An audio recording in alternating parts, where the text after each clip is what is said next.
Today on Hearts of Heroes, a day of four-wheeling goes from fun to frantic for a father and his two young children. They entered the high water and the Jeep was washed downstream.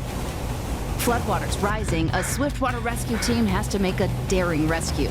We weren't sure if it was going to get turned sideways, which would be the worst case scenario. Plus, a training exercise turns into a rescue when first responders watch two boys fall into a frozen lake right after they finished their training. We knew that we had seconds to get these kids out. First responders weren't going to let tragedy strike on this day.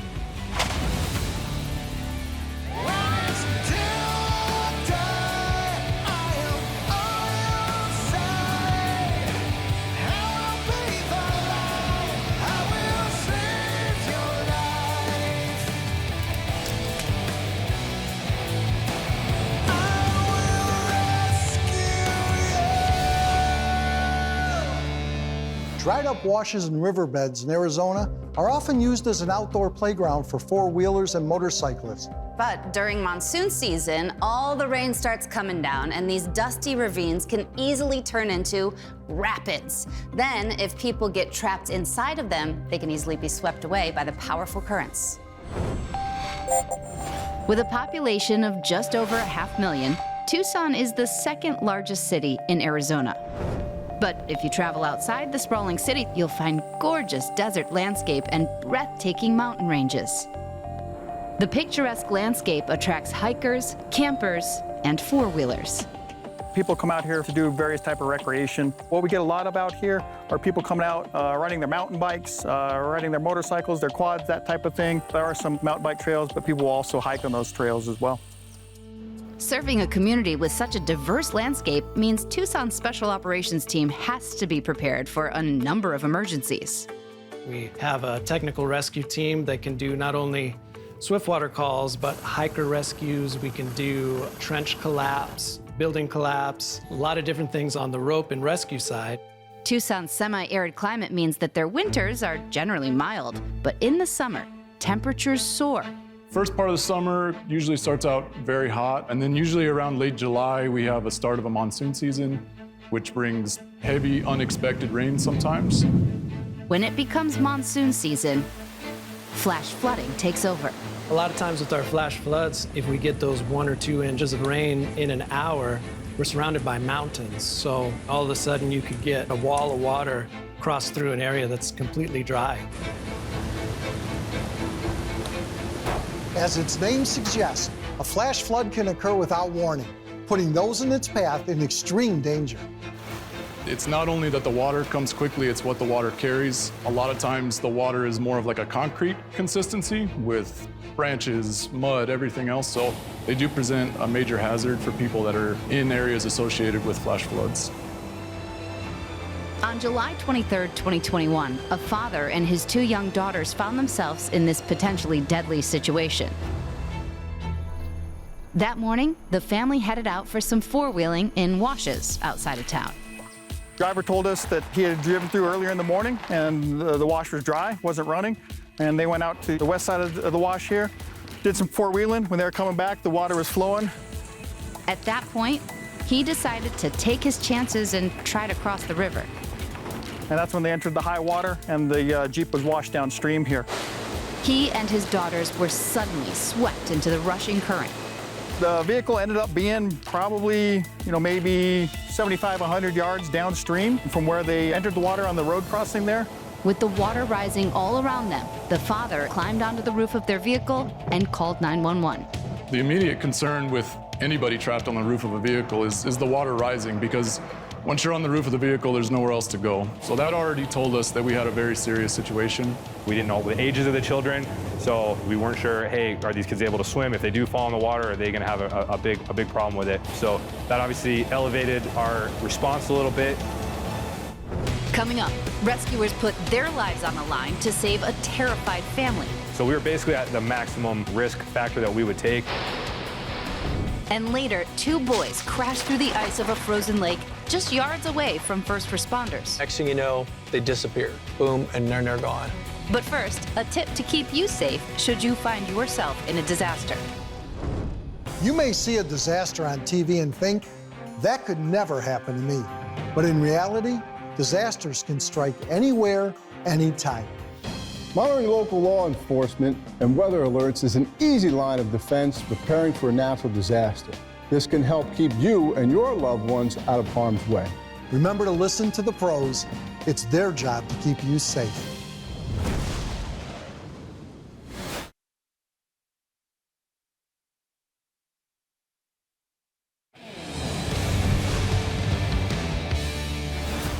In July of 2021, a father took his 2 young daughters for a fun day of four-wheeling in the washes outside of Tucson, Arizona. But there was a flash flood watch, and sure enough, water began raging. The man tried to drive across a flowing waterway, and his four-wheeler was swept down the river. He scrambled to the roof of his car to look for help, while his 2 daughters stayed inside. The Tucson Special Operations Team was immediately dispatched. We were very concerned that the water would keep rising before we got there potentially and could possibly sweep those people off the roof. As paramedic Ryan Zach and firefighter Matthew Gordon approached, there was already a fire engine down at the river. But the heavy rain and narrow road made it impossible for them to get their vehicle into the gorge. There was a lot of water on the road. There was actually another stream running through that road that we had to cross. So we actually gathered our equipment and hiked it all about a half a mile down to where we were. And that's when we were able to get a better picture. When we did get a good view of the vehicle, we realized that there was 2 very young children and an adult. At that point, we made a decision that there was very little time to make a plan, and we just needed to execute something to get these kids out of harm's way. Rescuers had to rush a game plan. There were so many hazards that they had to analyze it all quickly. We had a major concern with the stability of the vehicle. As we were formulating a game plan, we had eyes on it, and we could see that it was moving in place, which makes us very concerned. And we weren't sure if it was going to get turned sideways, which would be the worst case scenario because it could potentially get turned over onto its side from the force of the water. First responders often make life or death decisions at the drop of a hat. Thankfully, their experience and training helped them to do this. At that point, we formulated a plan to actually make an in-water entry and go out and get them from the vehicle. Swift water rescues are really dangerous, not only for the victims, but for the first responders too. Anytime we have to enter the water, it is one of the more risky operations that we can do. It has a higher level of risk associated with it. There's lots of debris in that water. It's moving quickly, and there is a possibility of the rescuers finding themselves in a situation where they get swept down. Though it's super dangerous, the Special Operations Team is trained for this kind of mission. And for this water rescue, they employed what's known as a wedge formation. We make a V pattern with one rescuer, usually the largest guy in the front, and we kind of all support him in a V pattern coming off the back of him. The guy in the front has a tool where he can kind of feel where he's going to step next and also kind of anchor him a little bit. The first couple steps we took into the water, we could definitely feel the speed of it. We also noticed there was quite a lot of debris in the water, tree branches, things of that nature were running into us. To make matters worse, the water was getting deeper. Within 20 feet, we came up quite significantly up to our waists, which is really kind of the max that we can do while we're actually doing that kind of pattern. So we were basically at the maximum risk factor that we would take. We did know that there was 2 kids there that needed some help, so we were kind of pushing that boundary a little bit. Within a matter of minutes, they made it out to the family. When we got to the vehicle, we could definitely tell that the 2 girls that were on the top of the car were very scared. One of my partners grabbed the children from the roof. He handed one of the daughters to me. He took the other daughter. And then we were able to make our way back to the shoreline, make sure that they were safe, and then go back for the father. We got him off the roof. We put him in our eddy, put a hand on him, so he was in a little bit slower moving water, and then we made access back to the shore again. As we got him back to the shore, they were still terrified, but they were very relieved and were ready to basically be out of that situation. Like all heroes, these first responders put their own safety on the line in order to help those in peril. And the results were nothing less than miraculous. The rescue honestly could not have gone better. Once we watched the second kid get grabbed safely, everybody kind of had a cheer because we knew if they got the kids, we would be okay. We needed that to go well, and that was like our big relief moment. No one was more relieved or more grateful than the family themselves for these rescuers who put their own safety on the line. There's a saying in the fire service, we risk a lot to save a lot, meaning that there was a lot at stake at this thing, so we were willing to risk our potential safety to help these kids out. Coming up, the clock is ticking. 2 boys falling into a frozen lake. He didn't have much more time before he was going to be underwater.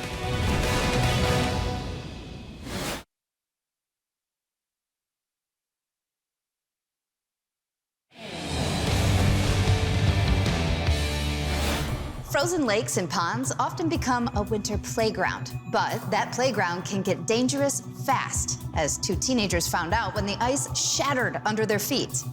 Fortunately, their local fire department had been training for just this kind of rescue, and it would take both courage and expertise to try and save 2 young lives. Every year we do ice rescue training. We went down to the park, do our normal training. Chief Mushaney asked me, do you see those 2 guys walking across the lake? And then next thing you know, boom, and they're gone. We knew that we had seconds to get these kids out. Maryland Heights, Missouri, a small suburb of St. Louis with a population of 27,000. It's home to Creve-Coeur County Park, the largest in the St. Louis park system. In the warmer months, this picturesque lake is a popular place for folks to play. But in the winter, the lake freezes over and the ice can be deceptive. Missouri doesn't get cold enough and stay cold enough long enough for that ice to get a big, hard, thick surface on it that you could walk across and not have to worry about it. Because of these dangers, the Maryland Heights Fire Department is trained in what's called ice rescue. Ice training is very important because we do have people that will put themselves in danger and fall through the ice. We're taught basically to recognize the quality of the ice, how to put on our suits, how to prepare for it, tie the ropes to facilitate with the rescue that we attach to ourselves and to the patient. Sheldon Yellen from our sponsor Belfour Property Restoration got an up-close and personal look at this life-saving gear. These are what we call our ice rescue suits. They're basically watertight. Once the zipper's pulled up, they're lined with a very heavy amount of thermal insulation, and that's the big difference. That keeps our body heat inside, so we don't get hypothermic. We can keep our wits about us. While first responders are protected in these suits, if you should ever find yourself in freezing water, there are a few things you should do to keep yourself protected. Once you're out there and you break through the surface of the ice and you're exposed to that cold water, time is not on your side. Remain calm. Try to self-rescue. Signal for help. Yeah. Once you're in this situation, stay calm, conserve your energy, and somehow signal for help. Correct. It's only a matter of seconds before a rescue turns into a recovery, and nobody wants that. Rescuers would be faced with exactly this scenario one afternoon in February of 2022. We're training out here at the lake for ice rescue, which we bring out our equipment, our trucks.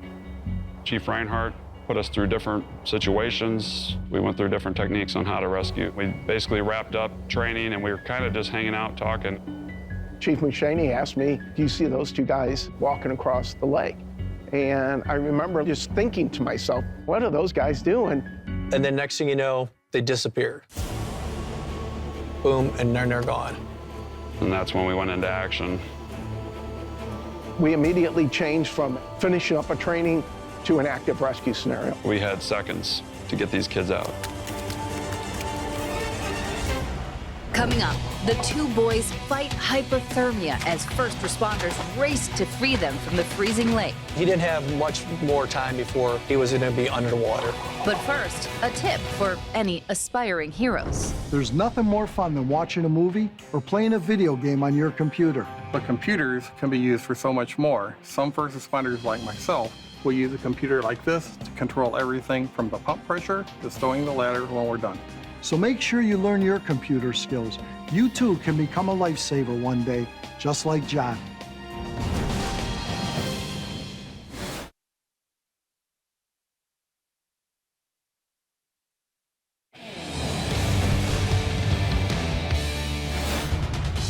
In February of 2022, Maryland Heights firefighters were on Creve-Coeur Lake for ice rescue training. But as the team wrapped up for the day, they were shocked to see 2 teenagers fall through the ice. They knew they only had moments to attempt a rescue. Hypothermia sets in so fast. You have probably a minute and a half or so, and then you're going to start getting numb and you can't move. The teenagers were 350 feet offshore when they fell through the ice. And it was the fast action of these firefighters that would give them a chance. Rescuers needed to get to the boys within minutes, but they didn't have enough rope to reach them from their training position. As soon as we saw them fall through the ice, we immediately jumped into the truck. We had to reposition the truck over closer to them. One of the first things we do on any kind of water rescue is we try to get eyes on the victim.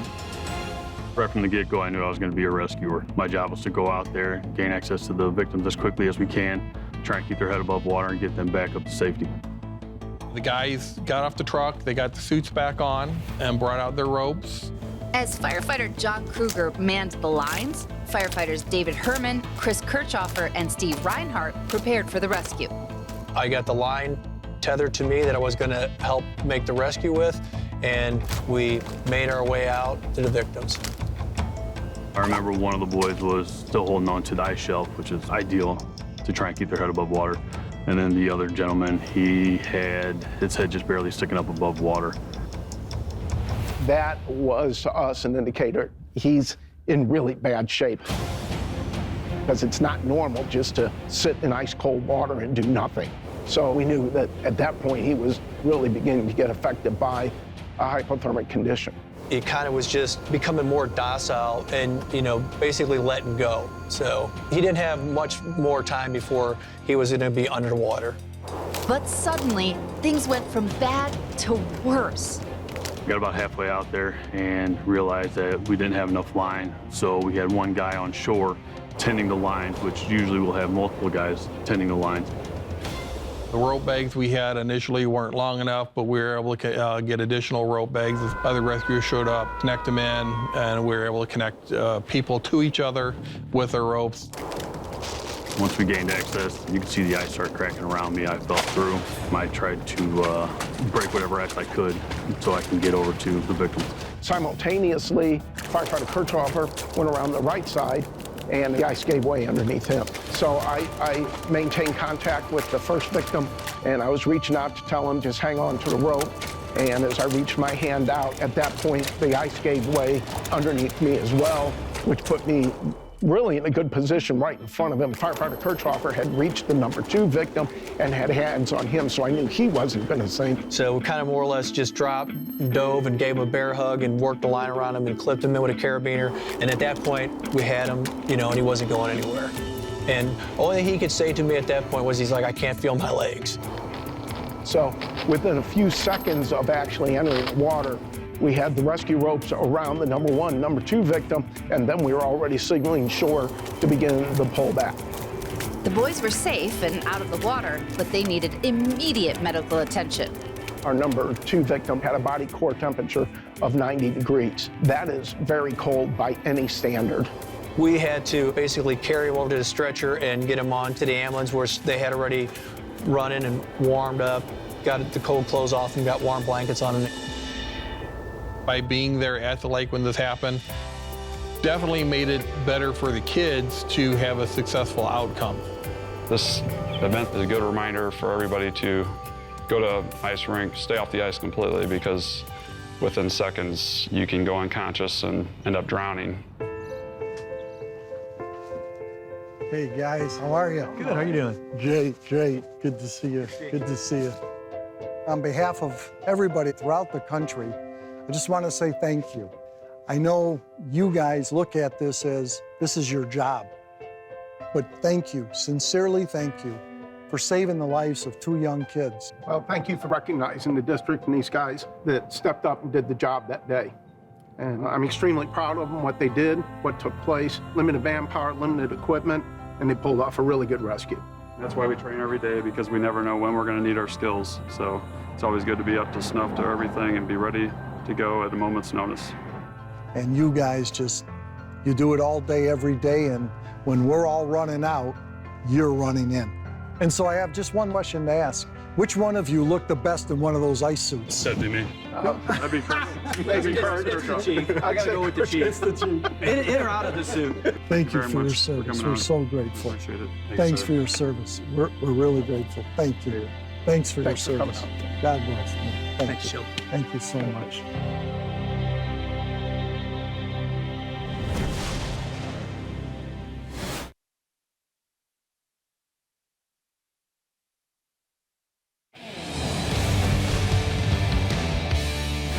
We often speak of the bravery of our first responders.